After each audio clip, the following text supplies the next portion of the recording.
Hello, Buckskin Dave here, out on the trap line. 8 degrees this morning, kind of chilly.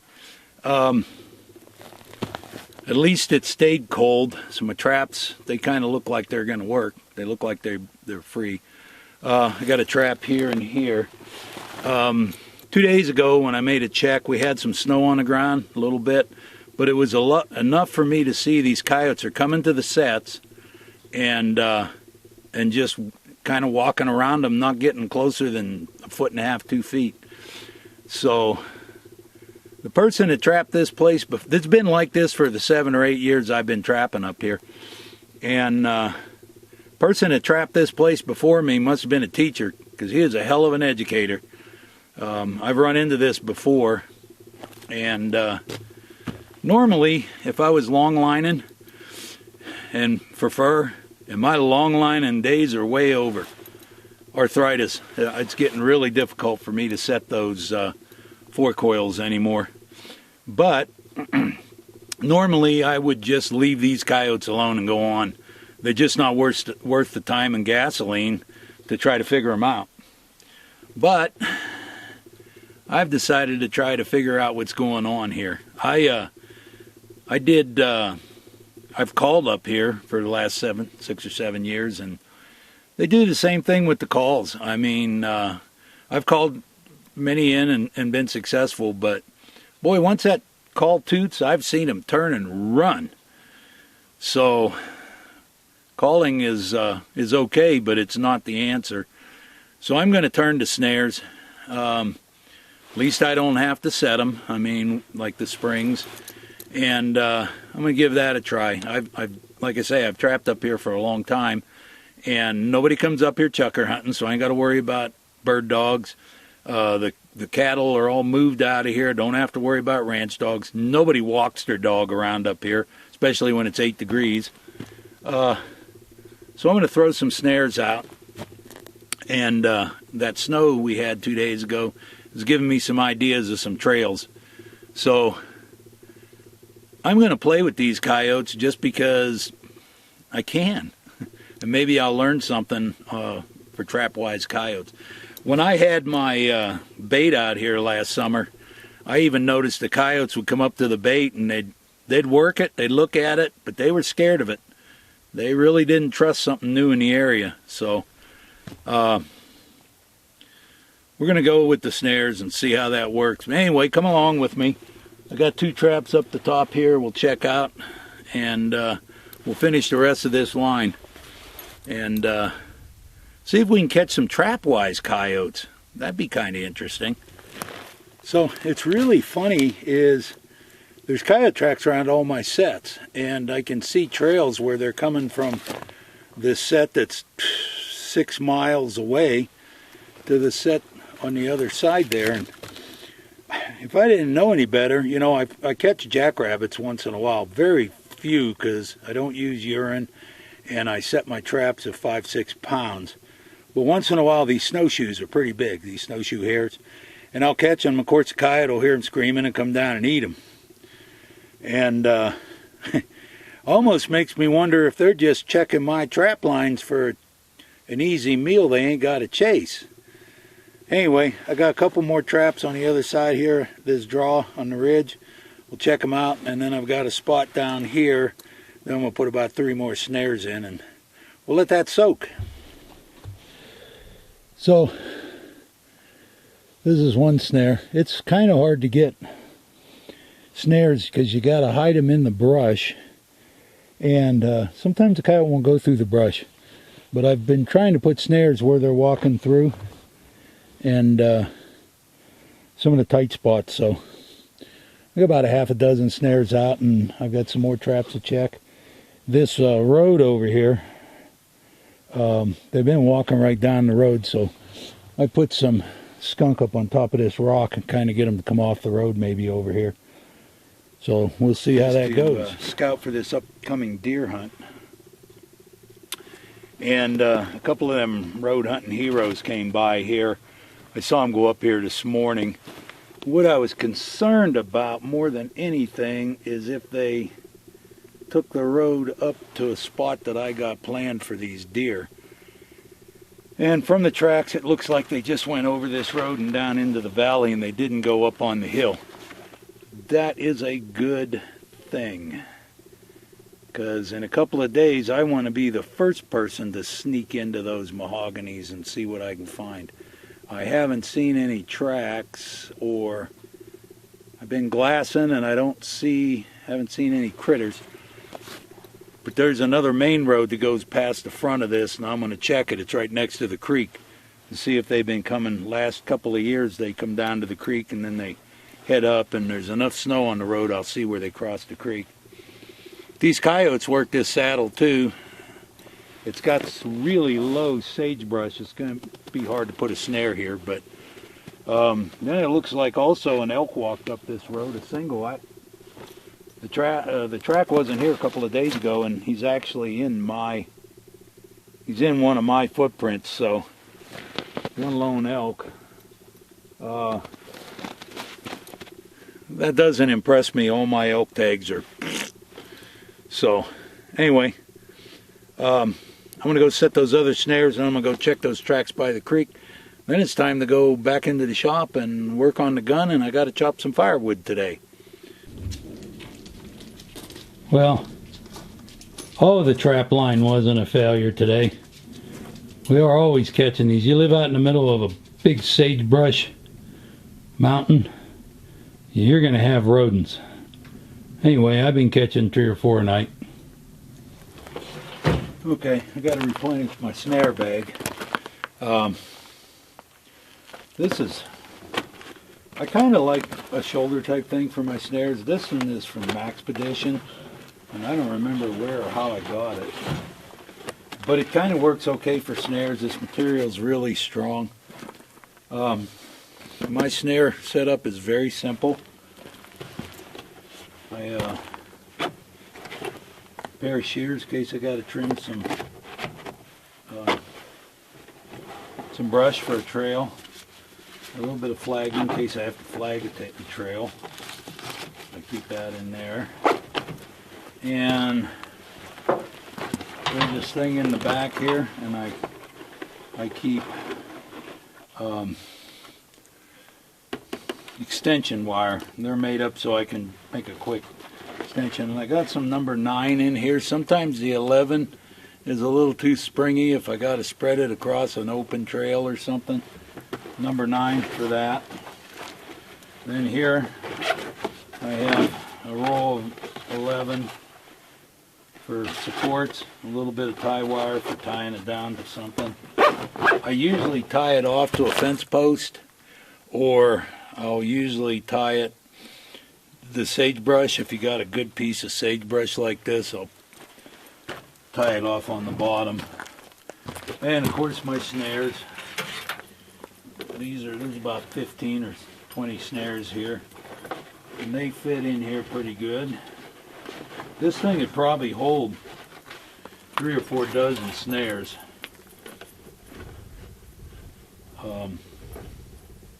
One thing you'll find out about wire, it can immediately tangle up, even if it's put in with the utmost care.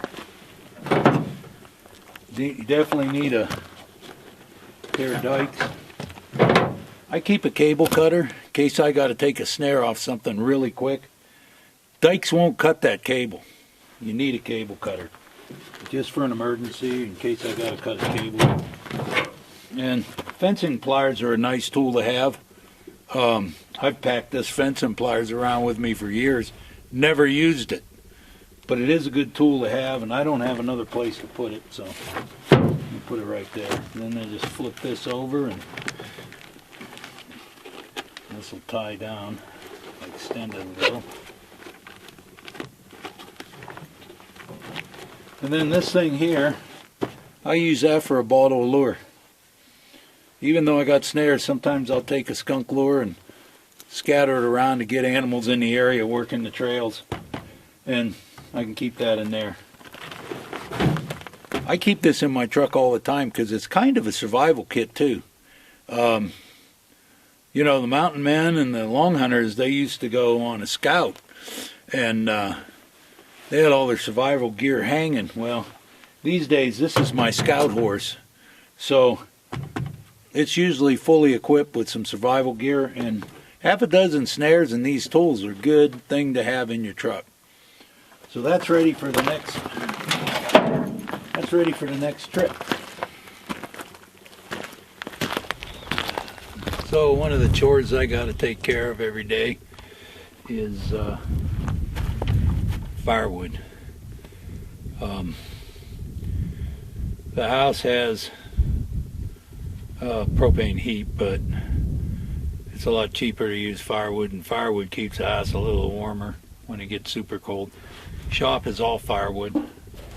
I just made a run to get some supplies for this upcoming deer hunt, and I try to pick days like this when the sun's shining and it's really nice. Cut this stuff up and bucket up. I got this stack and that stack, and I'm done with the firewood. So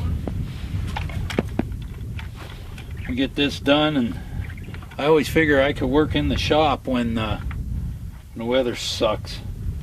So when I have a nice day like this, kind of makes firewood a whole lot nicer job.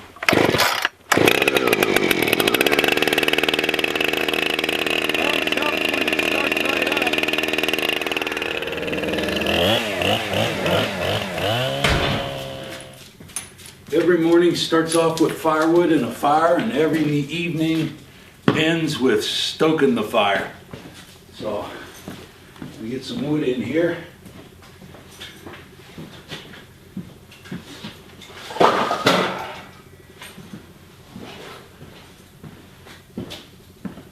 When you depend on firewood for heat, it's important. Today's dump day also. So we have to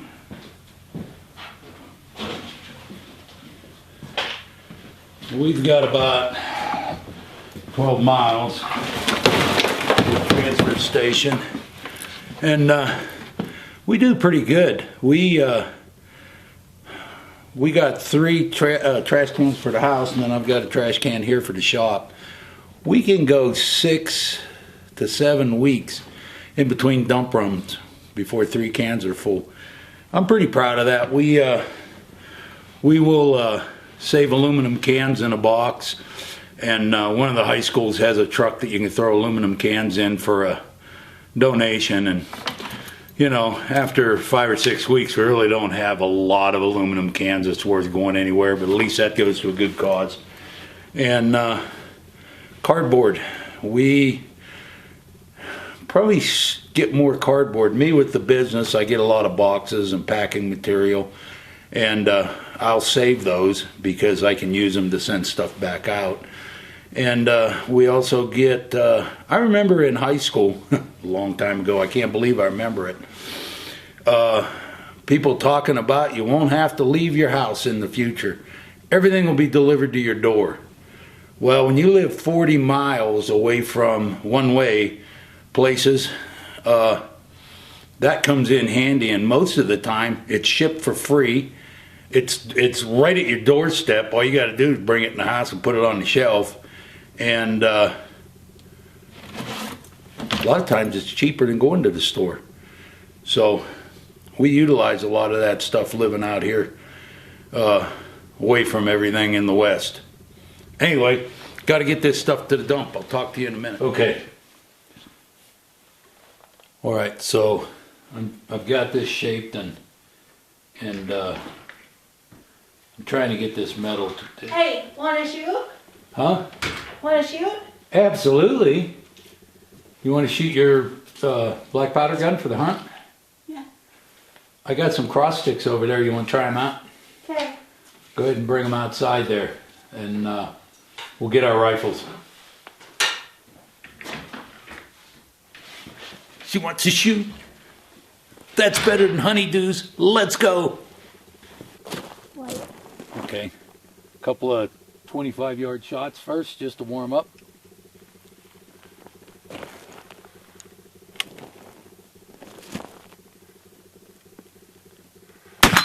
Nice. Good job. 2 good center hits. Let's load up again. You want to do that one again, or you want to try the longer one? Do longer. You want to go longer? Okay. Let's set it up over here. So, anyway, most of the places we're going to be hunting, seems like the deer I've seen have been in like sagebrush and not very high sagebrush. So if we can get close enough, I got this stick. These are made by Primos, and we've used them the last couple of years. What's nice is it makes a walking stick for me. I like it. And then it has this trigger release, and you can shake that down, and you could use it as a standing rest.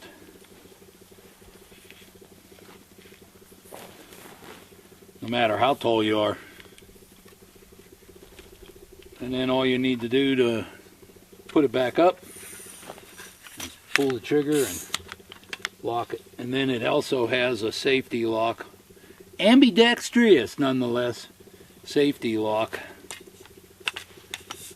So you can put it back into the walking stick. Anyway, like I say, there's not a lot of rests where we're going to be hunting. So Sarah's going to try a shot with this in a sitting position using this rest. You want to try this one?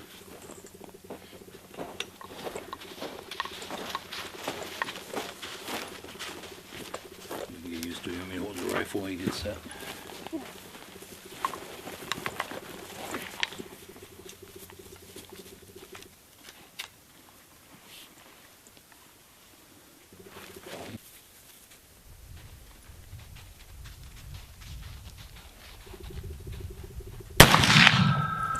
Okay, you're just a little high.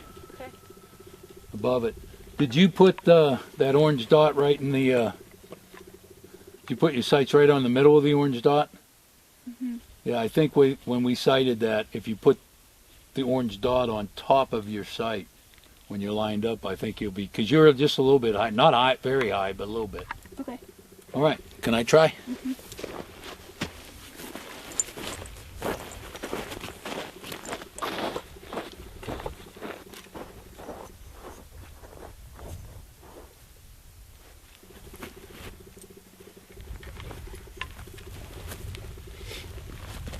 See, Sarah, you can up and down it by coming back or going forward if you want.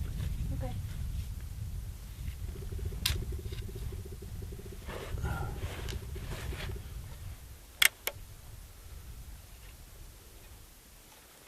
All right, where's my deer at?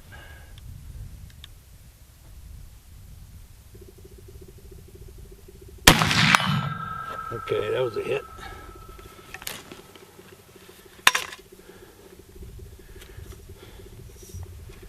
I guess we need to adjust this a little. All right, squeeze it down nice and easy till it goes off. Nice! You got a hit. Okay, I like these because I can still use these for a walking stick. They're a little shorter. They're not a great walking stick, but they are good. There's less moving parts on this. So, let's see if I can make a hit with these.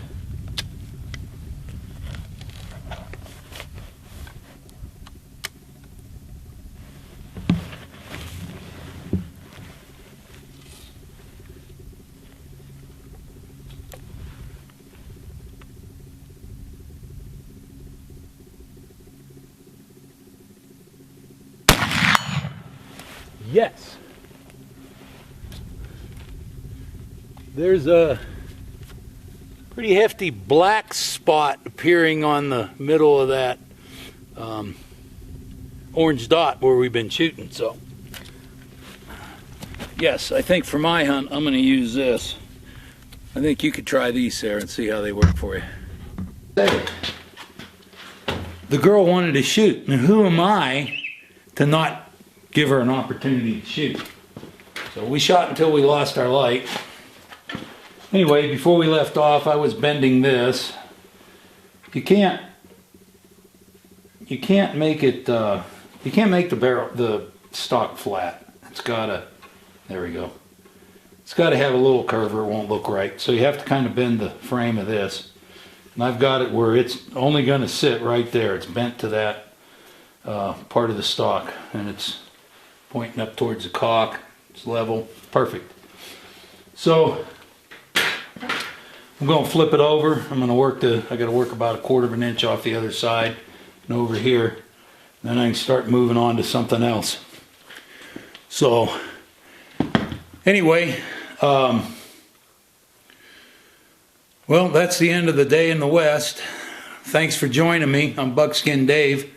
I hope the weather is just the way you want it for whatever you're planning. And I'll see you next time. Thanks for stopping in. Bye.